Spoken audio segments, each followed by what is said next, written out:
I think the video or the interview with Richard Morgan went really well. I did too. Yeah, and I think people really liked it.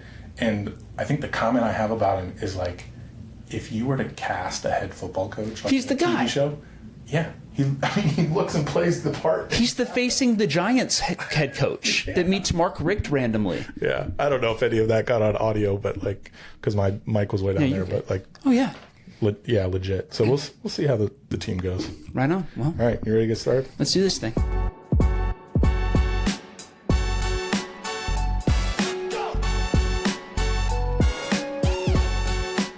Welcome to the Paul and Saul show. I'm Paul.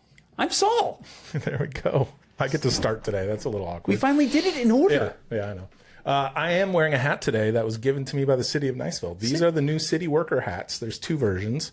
There's this one with like a sand camo, and then there's like a brown one with the logo on the front. It's great because I can't see the top of your head, just the logo. Well, just the logo. I mean, I think they should sell these, honestly. I think they're cool. Well, it's kind of like the boggy, the front license plates. Yeah. I think they're great. Yeah, I think we need to get over there and tell them to start selling them, maybe. By the way, the forehead thing was an invisibility joke. You got that right? Yeah. Okay, just making sure. You know, lack of hair. Well, that too. Bald everywhere. So update from last week, we mentioned ADUs and the importance of accessory dwelling units in our communities. And so I went over to the city to find out if we actually had anything on the books, and we do. 5 or 6 months ago, they passed some stuff in the ordinances for ADUs specifically. So let's back it up and let's talk about the fact that you actually got to talk to City Manager David Deitch about some stuff. I had to go pick up the hat. He had to get the hat, as you can see. Yeah. So give us the latest and greatest. It's fresh out of the oven. What is going on at the city? What did you learn? I know we talked a little bit about this trip to New Taipei City, and you had the ADU thing. Sure. Let's just go over and say what's going on over there. Yeah, well, I think the first thing is that, just to finish up the ADU thing, is I was told that they have stuff on the books. So we can get that, and then you can put it out for everyone. But I also think it's a great story idea because it's already been utilized and someone has put in an ADU. So it might be a really cool story to go take a look at what that person did, and so we can explain to our viewers like kind of what an ADU actually looks like. Yeah, and based on what you told me, it's a disabled veteran who's got kind of a mother-in-law suite for his literal mother-in-law. Right? Exactly. And it has not been received super well by some people, but it's also one of those things where the laws are on the books. He's done everything within code, and it's helping somebody, right? Exactly. And I think that's going to be a great future story. And then I talked briefly with Mr. Deitch about his trip to New Taipei City in Taiwan, and just got some clarification on his trip. And so it's up and coming. He's going to spend not quite a week there, but most of it, to be honest, is travel back and forth. He's only there for a few days. And I think the citizens were most concerned about where the funds were to kind of go on this trip. And he shared with me that there's no city funds being used, that actually Taiwan, New Taipei City, and himself are splitting the costs. And so he actually is using his own PTO as well. Oh, wow. So he's going his own time, his own dime. Yeah. All right. Yeah. So I don't think there's anything really for, you and I both agree, like, he probably could have gone and it would be justified, I think. I want to be very clear and on the record here. Yeah. If he had used city funds to do it, I'd be fine with it. Yeah. I'd think it'd be awesome because I think it's something that's valuable long-term for the city. And sure, we might get some hate for that. And I don't really care because I think it's the right thing to do. Anyway. But he's not. Yeah. So that was awesome. And then I just wanted to thank him for giving me this hat. He watches the show and he knows that we are taking hats. So if you run a business or you have something out there, or a government, and you want to send me a hat to wear, I'm more than happy to wear it and publicize your entity, whatever that might be. Well, real quick, thanks to our sponsor, I guess today is technically the city of Niceville giving us a free hat. Sure, why not? So big ups to them. And if you want to sponsor the show, we'd love to have you. MidbayNews.com is the website, and Christopher at MidbayNews.com is me. So if you want to go ahead and sponsor this, we'd love to have you.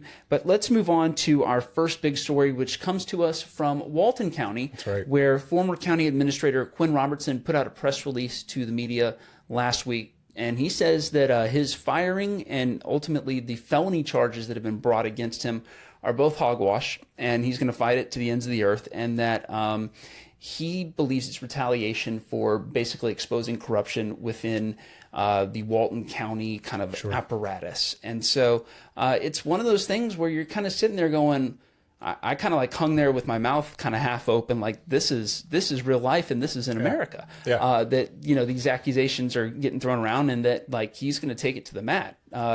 Well, right, wrong, or he wasn't employed there very long, right? Exactly. He was only there for 6 months, right? Yeah, And he says that essentially what happened was he found a laptop, had some information on it, and that's how this whole thing started.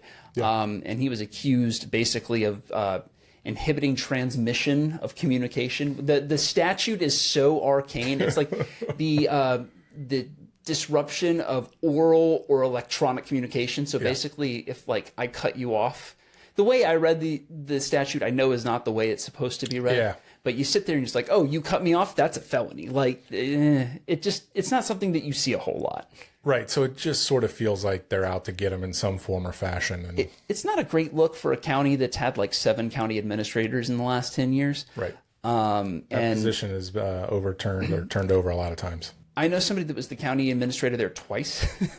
And he said, yeah, it's kind of the Wild West of local government. And so we will Sounds like a challenging position. I don't know if I were interviewing for it, if that's something I'd want to be a part of. I see that level of turnover and I run, man. There is no winning there. Yeah. Ugh. Well, it does seem quite petty, but we're not privy to all the information, so I guess we'll see how it plays out. Exactly. Well, hey, it is spring. It is warmer outside. It's the first week of May, so that means it's graduation season. It's going to be May. Sorry, I had to do it. Jimmy Kimmel's doing his, like, you know, it's May already thing, you know? Yeah. So here we are. Shout out to Justin Timberlake. Shout out to JT. But that means that graduation's coming. And it means that your child, if they're a senior, or our producer in the studio, is going to graduate this month. And his graduation date is on our website. So if you want to watch it online and not show up to what I'm assuming is going to be 90-degree heat by the time of the end of the month, and watch them sweat in polyester, if you want to do that from the comfort of your own home, check out our website. We have links there that the school district has provided us for you to look at, and therefore you can watch them graduate in the comfort of your air-conditioned, I hope, home.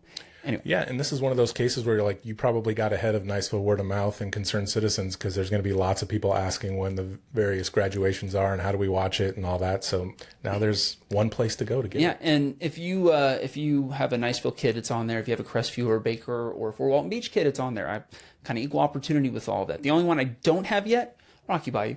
And so I'm hoping to get the Rocky Bayou one. I'll update the school story from there. Sure. And we will have all of our graduation information all in one place.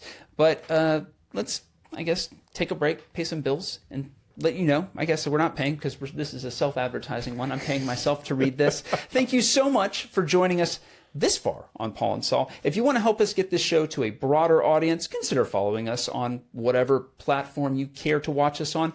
I prefer the TikTok. JK, I'm more of a, I would say, a Instagram guy. 3 times a month I get on social media. There you go. Or leaving us a review on your favorite podcasting app. I prefer Spotify because it's on my phone. It helps us people find the show, and it really helps us out. So if you want to help us out, and go ahead and give us a review, give us some 5 stars. You can give us 1 star if you think we're crap. That's fine too. Or share the content. Share the content. That also helps. But we're happy to have you. And let's get to our third story of the day, which is my favorite story of this week, because it's just one of those things that you can't believe you find. Niceville, technically, sort of, kind of, has a sister city already. Now, I know what you're saying. It's Nice. It's in France. It's not Nice. It is not Nice. No. All right? It is not. And it's not some other city on that one coast next to Noirmoutier where Crestview has its sister city. It is Penza, Russia. Now, I want you guys to picture this. I'm going to take you back in time. Penza, Russia? Penza. Is Penza, Russia. Mother Russia. I don't know about you guys, but it sounds like the Russians are trying to get our secret information. They probably are, but I would say that. But here's why I think it's legit. Mostly because Paul Luck, supervisor of elections, found it for me and sent it to me and said, hey, you should check this out. But I want to take you guys on a time travel journey. Let's go together, shall we? It's November of 1992. Holy all right? cow. The Soviet Union has fallen. Were you born yet? I'm getting there. The city of Penza is cold outside, probably somewhere between 38 degrees Fahrenheit and 50 degrees Fahrenheit, according to the almanac that I looked before I saw this and came and recorded this. And I am 3 months old.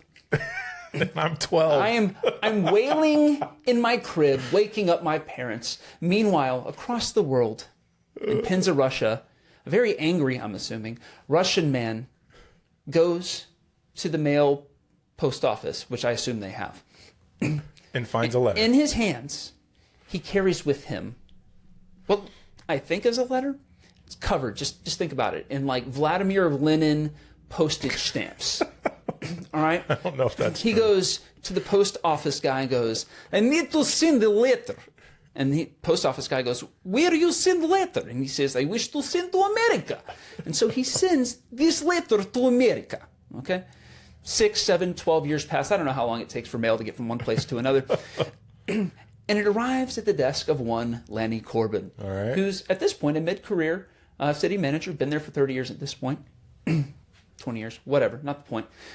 And it has with it the Vladimir Lenin postage stamps, obviously, Yeah. but also a key to the city. And it's a picture that I will show you that's been framed and is in City Hall right now. It probably has a recording device in it. And it definitely has a recording device in it. Anyway, so Lanny looks at this this letter from Oleg or Vladimir or whomever and says, wow, this is really cool. We should frame this. And he did. But the problem is we don't actually know if he sent anything back to Penza, Russia. And I'm trying to find a way to contact the... Can we find what he framed? Yeah, I have a picture of it. I'm gonna ask Bo to put it on my face right now.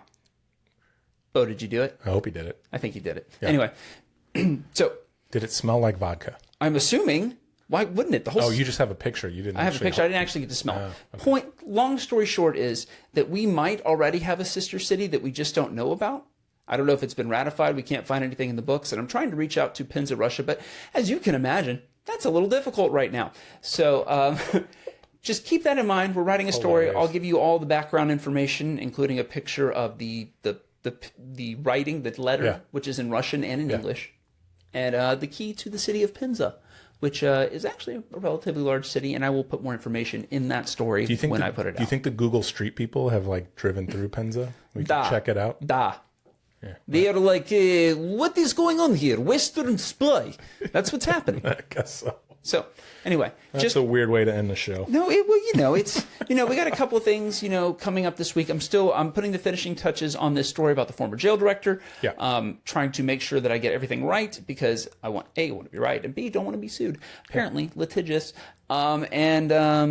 Other thing I want to do today is thank our repeating donors. Thanks to Kakela, Mike, Jennifer, Joe, and Judy for putting together this show pretty much by giving us some supporting donations. And if you want to support Mid-Bay News, we'd love to have you. midbaynews.com/donate is the place to go. If you want to make a recurring donation, it helps us to pay for stuff and hopefully hire more people so that we can put out so much sweet content based on the Emerald Coast. There you go. Support your local news, folks. Anyway, so next up we have a conversation with our own Steve Schutt of Movement Mortgage, because we are here in the Movement Mortgage studios. Only took me 20 minutes to remember to say that. And talking a little bit about a bill in the Florida State Legislature, the one that we discussed last week about tourism development tax dollars. He has talked, because he is the chair of the board of the Chamber of Commerce right now. We talked a little bit about what happens with Niceville, what the other chambers of commerce are doing about this tourism bill, and what his concerns about the ramifications are. So stick around for that. We will have it. But until then, be nice, Niceville. You heard the man. See you later. See you guys. With me today is Steve Schutt of Movement Mortgage, but today acting in the position of chairman of the board for the Niceville Valparaiso Chamber of Commerce. We're talking a little bit about the bill that is moving rapidly through the House and the Senate and the Florida legislature that would take most, if not all, of the tourism revenue from hotel bed taxes and use it to reduce property taxes across the state. Can you kind of tell us what you know about the bill so far and what you're thinking about it right now? What I know, and this may not be completely factual or whatnot, but what I've heard, kind of what we've talked about a little bit too, and what I've read is that potentially doing away with the tourist boards altogether in Florida and using that revenue to offset, potentially eliminate property taxes for property owners. And so on its face, I mean, as a property taxpayer, you hear, oh, they want to reduce my property taxes. Fantastic. But at least to me, as I read the bill, looks like it might be kind of a threat to the tourism, I don't know, economy here. Well, it definitely appears that it would be a threat to tourism. I think some of the things that I understand, when you really get into it, you start to realize what those tax dollars actually go to support, and even the services that it supports: beach cleanup, beach access, lifeguards. What else? Sheriff opportunity, I believe, to have patrols and things of that nature. Police on the water. I think they support all of those things. So it's not just about bringing tourists here. It's also about keeping the beaches as they are. And so that's a little bit concerning for sure, because that's obviously a big part of our life here. So we spend about $3 million a year just cleaning beaches, which I thought was interesting. I talked to Jennifer Adams over at the Tourism Development Department of Okaloosa County about this whole thing. And I didn't mince any words about this on Paul and Saul. I was like, I don't think this is a good idea. But no one cares what I think. What I would like to know is what you and the chamber are seeing and doing about this bill, and whether or not you guys see this as a net positive or a net negative, and I guess, what you guys are planning to do, or what your reaction to the bill's advancement is. Yeah, so we got to be careful, because we have our personal opinions, and then we have to think in mindset of the community and the chamber of businesses as a whole. And one of the things that we realize is that from the outside, there's a lot of people here that actually are not big fans of tourists coming all the time. And they're completely entitled to their own opinions. I happen to love the tourists because I know what it does to offset or to create revenue, I should say, not even offset some expenses like we just talked about with taking care of the beaches and whatnot, but certainly to generate revenue. And so from a chamber's perspective, we're not really too sure how we're going forward with it. The Florida chamber is not in favor of this. And there's a lot of pressure coming from the Florida chamber, my understanding, to the governor to not sign this and to let it sit basically in veto. But locally here, we haven't taken an official stance yet. So to your point about the tourism economy, Jennifer Adams, again, and I'll bring up why I'm only bringing up Jennifer Adams on this one. But basically, she talked about there's $710 million in visitor spend every year, at least last year, that could be affected by this. Now, all of it's not going to go away tomorrow. People are going to still know where Destin is, but Myrtle Beach or Reykjavik, Iceland, or wherever other people want to go, those are all going to be competing for that money that they could bring here, or they could bring there, right? Right. The reason you haven't heard anything about negative stuff that I'm talking about is because I've reached out to Senator Jay Trumbull, Representative Pat Maney about these issues, and they haven't responded to me. So if they're listening, if you guys can respond, so we can put it in there. I don't want to be seen as, well, I am biased. I'm not going to sit here and lie to you. But I think that everybody deserves a fair shake, and there are benefits to this. Like Paul was saying on our show last week, there is a space for us to reduce some property tax burden with tourism development tax without completely dismantling the tourism marketing economy that we use our tax monies for. Well, I think one of the things that we need to realize is we get stuck in our own little bubble, right? Mm-hmm. And the panhandle of Florida is not the same as South Florida, as an example. And so there may be boards that are way overdoing it, right? And the dollars that they're generating are not really supporting their communities like what we experience here. And so when you're looking at it from a whole state, we have to remember what we see is not necessarily what's happening all across the board. And I'm not suggesting that it is, but it could be. And that's something that we just don't have access to the information of, and why we need to hear from the other parties as well, so we have all the information. Yeah, I mean, because there's a very good chance that there's like a diminishing returns. Like after you spend, I think the Tourism Development Department spent like $50-ish million last year total on different stuff. Maybe after $52 million, there's no reason to give them any more money, because the diminishing returns is such that if you spend $100 million, it won't do much better than 50. I don't know. Right. But I do hope that they take into account that these are, for example, there are 80,000 people that have jobs in Okaloosa County, that work in Okaloosa County. something like 20,000 of those jobs are in the tourism industry alone. 25%. Or something to the extent of like they do lodging, right? And then there's another 6,000 or 7,000 that are in retail. And then there's, I think, 3,000 realtors, which dadgum, that's a lot. Almost 5,500 in E-car.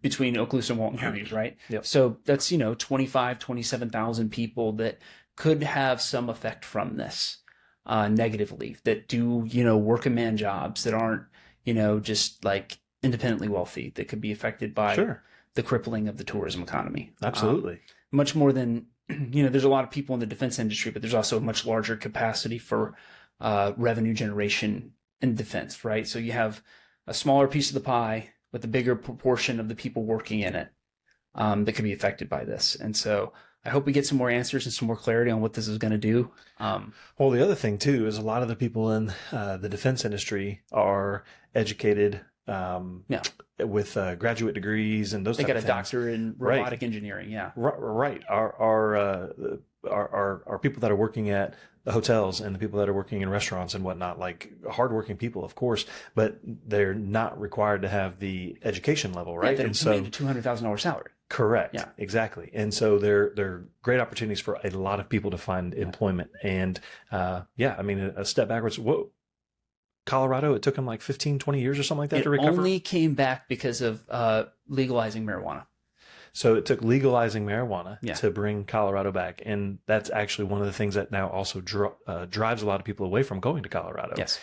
So it's not necessarily like, oh, okay, well, we'll just do something crazy like that and make it all come back. Legalize meth.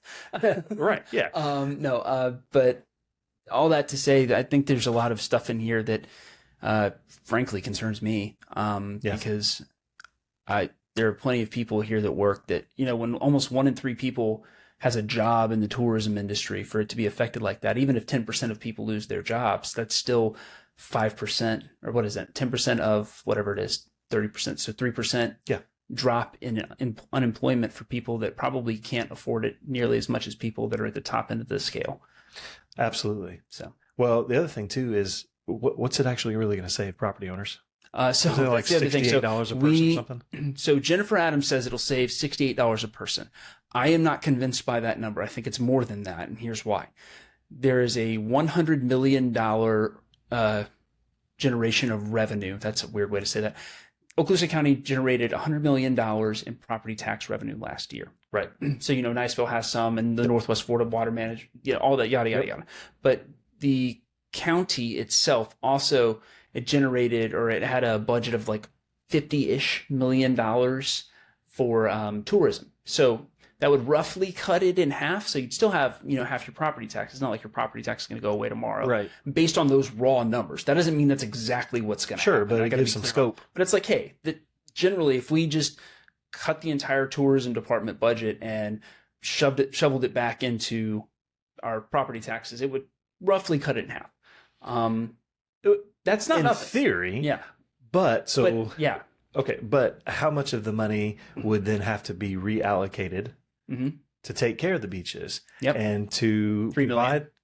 Right. Another $3 million for law enforcement, because that's what tourism pays for. And then there's another couple $1 million for destination marketing that would have to be done if we're still going to do that. And if we're not, then we're just going to have to accept the fact that our tourism economy is going to take an even more drastic hit. Right. Well, what happens to real estate values? Oh, and they also implode. Yeah, exactly. So, real estate values go down because we are no longer as desirable a place, because we no longer have the people promoting. And then your property tax goes down as well. And your property tax is going to go down, but for the wrong reason. Yeah. I don't like to pay taxes any more than anybody else, but I actually appreciate that property taxes go up, because that means my home's going up. And so, yeah, when you really break down what is it going to save, if somebody's paying $4,000 in property taxes and it gets cut in half, they're paying $2,000, but we know it's not going to get cut in half because you still are going to have to fund some of these services, right? So maybe it gets cut by a third. So instead of $4,000, they're paying, 30 or instead of $45,000, you're paying $3,000. Right. Sure. Okay. That's not nothing. Don't get me wrong, but is it worth losing everything that we would lose? Yeah. Right. I don't know. Personally, I'd rather see that money used someplace else. Well, there you go. There you have it. Steve Schutt, the chairman of the board for 2025 at the Niceville Valparaiso Chamber of Commerce. Thank you so much for your time, brother. You got it, brother.